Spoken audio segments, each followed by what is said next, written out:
হয়েছে রে? বোনের বিয়ের জন্য যে ফাইন্যান্স কোম্পানিতে টাকা জমা রাখছিলাম মা, ওই কোম্পানি গত রাতে পালাইছে মা। এত কষ্টের টাকা সব নিয়ে যাবে? এখন কি করবা? আমার বোনের বিয়ে ধুমধাম করে হবে। আমি ওর বড় ভাই, আমি যেন বোনের বিয়ে না দিকে দিবে। নিজে করো ছোট্ট একটা চাকরি, নুন আনতে পান্তা ফুরাই। ঘটককে বলে দিলে বিয়ে হবে, 5 লক্ষ টাকা লাগবে বিয়ে দিতে। এতদিন যেখানে টাকা জমাইছো, আমার বাবার দিয়ে 1 লক্ষ টাকা ওখানে আছে, সেখানে তুমি বোনের বিয়ে দিতেছো 5 লক্ষ টাকা খরচ করে। তোর একটা জরুরি কথা আছে, জানোসই তো আমার ছোট বোনের বিয়ে ঠিক হয়েছে।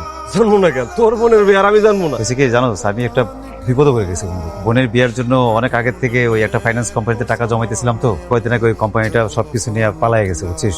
আর আমি খুব বিপদে আছি বন্ধু, আমাকে একটু তোরা সবাই মিলে যেটা হেল্প করতে। এই বোনের বিয়ের কথা কয়ে রাস্তাঘাটে মানুষের কাছে টাকা চাইছ না। প্রয়োজনে বোনের বিয়ে দিস না তো। লাগলে একটা রিক্সাওয়ালার সাথে বোনের বিয়ে দে। তোরে কেডা কইছে কোটিপতি বলার লগে বোনের বিয়ে দেওয়া লাগবে? খালি হাতি দেখলেই হইব? হাতির খরচ দেখা লাগবে না?